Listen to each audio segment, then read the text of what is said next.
নমস্কার প্রিয় দর্শক, আপনাদের সবাইকে স্বাগত নিউজ আজকে শুনলি পর্দায়। আমি শুভসাচী চিরায়। দেখুন, নেশার গল্প অল্প স্বল্প প্রথম পর্ব আপনারা ইতিমধ্যে দেখেছেন, আপনাদের মতামত জানিয়েছেন, আপনার সাধুবাদ জানিয়েছেন। আজকে তার দ্বিতীয় পর্ব। এই নেশার গল্প অল্প স্বল্পের দ্বিতীয় পর্বে আমি আপনার সামনে তুলে ধরব সেই ঘটনাটা, যেটা মূলত ধারাবাহিকভাবে আমি আমার প্রথম ধাপে যেখানে শেষ করেছিলাম তার পর থেকে। দেখুন, চ্যানেল 8-এর পরবর্তীকালে আমার যাত্রার উদ্দেশ্যে, মানে চ্যানেল 8-এ থাকা অবস্থাতেই আমার যাত্রার উদ্দেশ্যে, লেখালেখির উদ্দেশ্যে আমি একসময় গিয়ে হাজির হচ্ছে একদিন পত্রিকায়। একদিন বলে একটি পত্রিকা ছিল, খুবই নামকরা পত্রিকা ছিল সেই সময়। তার সম্পাদক সেই সময় ছিলেন সুমন চট্টোপাধ্যায়। অনেকে আপনার তাকে চেনেন, পশ্চিমবঙ্গের একটি নামকরা সাংবাদিক। এবং যখন একটি দাদার সোর্সে আমি আমন্ত্রিত হলাম, আমাকে বলা হলো যে তুই এসে একবার দেখা কর একদিন অফিসে সুমনবাবুর সাথে, হলেও হতে পারে তোর সেখানে ভাগ্যে বড় কোনো কাগজে লেখার সুযোগ হলেও হতে পারে। যদিও সেই সময় আজকের বর্তমানের এই সময় বলুন কিংবা আনন্দবাজার বলুন, তার সাথে যদি একদিনের তুলনা করা হয়, সেই অর্থে একদিন আনন্দবাজার পত্রিকা কিংবা এই সময় পত্রিকার ধারে কাছেও ছিল না। যাই হোক, তা আমি চ্যানেল 8 থেকে একদিন ফেরার পথে পার্ক স্ট্রিটে নামলাম। পার্ক স্ট্রিট মেট্রোতে নেমে আমি হেঁটে গেলাম একদিনের অফিসে। যখন গেলাম, সেখানকার ঝাঁ চকচকে পরিবেশটা, সবাই দেখি আপনার নিউজ রিপোর্ট তৈরি করছে, সবাই বিশাল একটা এনভায়রনমেন্ট। তো সেখানে গিয়ে আমি দেখা করলাম তন্ময়দা বলে একজনের সঙ্গে। তন্ময়দা আমাকে ডিরেক্টলি নিয়ে গেলেন সুমনদার কাছে। যখনই সুমনদাকে দেখলাম, চোখের সামনে এত বড় সাংবাদিক, মাথা ঘুরে যাওয়ার অবস্থা আমার। চাপদাড়ি, ধাপ, একদম পুরোপুরি স্মার্টনেস কাকে বলে, দারুণ জামাকাপড় পরিহিতা, এবং হাতে সিগারেট রয়েছে, এবং দামিটি কাপ ডিশে চা খাচ্ছিল। তা আমাকে যখন দেখলেন, তন্ময়দা বললেন আপনার সঙ্গে দেখা করতে এসছে। আমাকে প্রথমে জিজ্ঞেস করলেন বাড়ি কোথায়, নাম কোথায় জিজ্ঞেস করলো। যেই শুনলেন ব্যারাকপুর, ও আচ্ছা ব্যারাকপুর, তরিদ্দার ব্যারাকপুর, তখন তরিতবাবু তরিত বরণ তোপদার ব্যারাকপুরের সাংসদ ছিলেন। তা তিনি একদিন পেপার যখন বললাম দাদা আমি লিখতে চাই, তখন তিনি বললেন তুমি একটা কাজ করো, ওখানে তো তোমাদের ব্যারাকপুরে তো দিশা আছে, আই হসপিটাল, এমন অনেক কিছু আছে সেখানে, তুমি একটা কাজ করো, অ্যাডগুলো জোগাড় করে নিয়ে আসো এবং তুমি আপাতত সেটাই দেখো, লেখালেখিটা তারপরে হবে। এবার তিনি কিছুক্ষণ পর নিজে থেকেই বললেন হাড়ির একটা চাল টিপলে বোঝা যায় ভাত হয়েছে কি হয়নি। তার মানে তিনি বুঝেছিলেন আমার দ্বারা যে অ্যাড কালেকশন হবে না, সুতরাং লেখার স্বপ্ন যে অধরাই থেকে যাবে আমার বুঝতেও দেরি হয়নি। যাই হোক, একদিনের যাত্রায় শেষ হলো, ওখানেই শুরু, ওখানেই শেষ হলো, স্বপ্ন শেষ হলো। আশা করেছিলাম একদিনে লিখব, এত বড় পেপারে লেখার সুযোগ হবে, ধাপে ধাপে আরও এগিয়ে যাওয়ার একটা স্কোপ তৈরি হবে, হলো। ইতিমধ্যে আমি আপনাদের আগেই বলেছিলাম, বড় বড় চ্যানেলে গিয়ে হাজির হতাম, বসে থাকতাম সিকিউরিটির পাশে, বড় বড় সাংবাদিকদের দেখতাম আর মাথা ঘুরে যেত।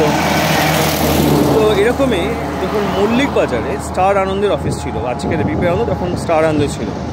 তো সেখানে যখন গিয়ে একদিন বসে আছি, চোখের সামনে তখন দেখতে পাচ্ছি শিলাদা, সুমনদা, কিয়াদি, পুরে বাপরে বাপ, সে কত বড় বড় নাম। তো সেখানে একজন সাংবাদিকের সঙ্গে আমার আগে থেকেই ফোন নাম্বার পেয়েছিলাম, পরিচয় ছিল, ফোনে কথা হয়েছিল। তার সঙ্গে যখন দেখা করলাম, তাকে বললাম, তিনি বললেন একটু টাচে থেকো। তাকে মাঝে মাঝে বলতাম দাঁড়া একটু দেখো না। সেটা সেই 2007-08-এর ওই সময় থেকে। কিন্তু এখন আর তিনি সেখানে নেই, তিনি একজন সম্পাদকীয় পদে গেছেন, অন্য একটি তুলনামূলকভাবে একটুখানি এবিপি আনন্দের থেকে একটু কম জনপ্রিয় চ্যানেলে গেছেন। আরও অনেক রকম তার ফিল্ড আছে, তিনি সেই দাদাকে বহুদিন চালিয়েছি। যাই হোক, আজকেও কিন্তু যদি বলা হয় সে দাদাকে এত বড় চালানোর পরেও কিন্তু নিটফল 0ই থেকেছে, সুতরাং বলার কিছু নেই। তো এইভাবে এই যে আমার বড় একটা চ্যানেলে কাজ করা একটা স্বপ্ন, আমি বারংবার প্রচেষ্টা করেছি নিজের মতন করে।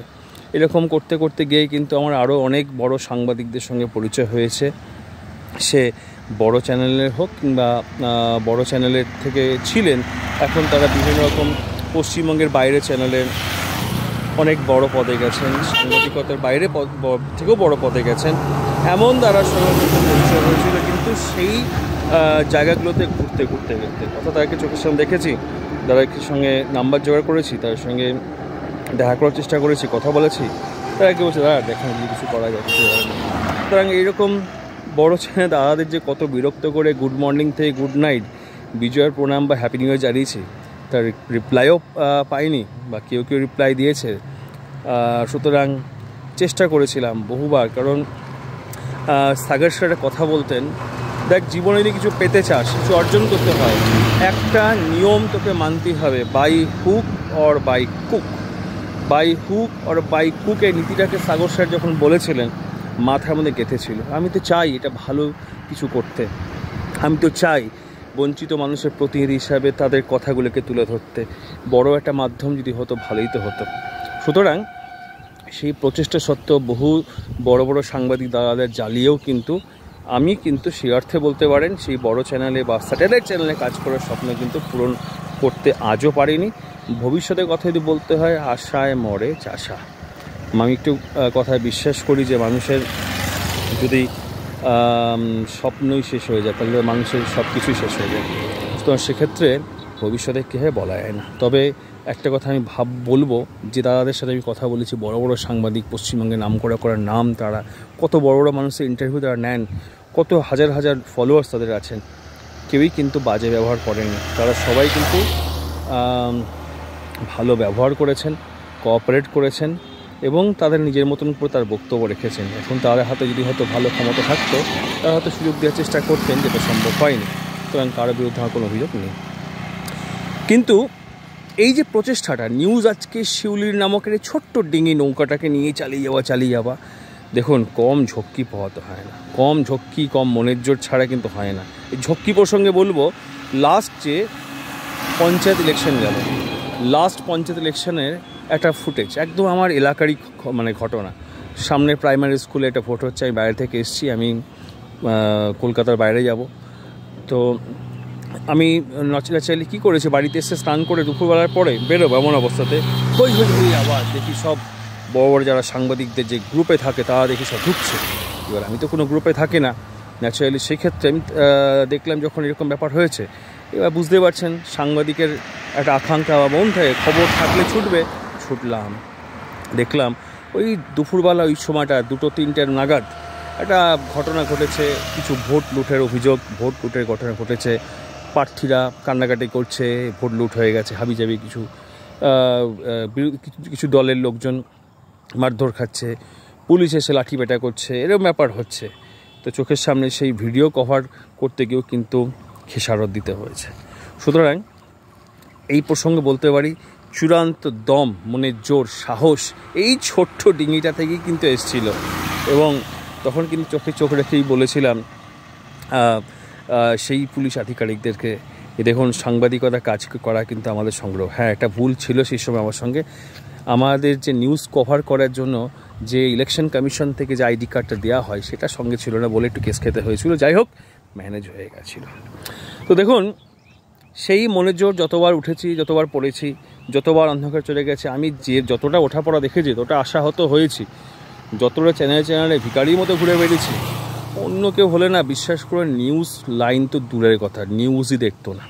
কিন্তু মনে প্রাণে কোথাটা প্যাশন, কোথাটা আবেগ জমে আছে খবরটাকে কেন্দ্র করে, যাকে এই বুমটাকে কেন্দ্র করে, যাকে ছাড়া যায় না। কিন্তু উপরের আশীর্বাদে আজ কিন্তু নিউজ আজকে শিউলির মাধ্যমে, একটা ডিজিটাল মাধ্যমে কিন্তু আপনার সামনে অনেক বক্তব্য তুলে ধরার সুযোগ পাচ্ছি।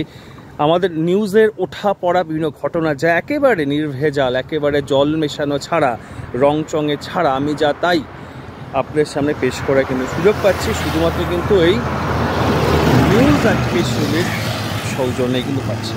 দেখুন, কোনোদিন তেলে মাথায় তেল মারবো কিংবা রং চঙে কথা বলবো সেটা ভাবনা চিন্তা ছিল না, নেইও, পারবো না। তার থেকে যদি বঞ্চিতের মতো থেকে পিছনে থাকতে হয় অসুবিধা নেই।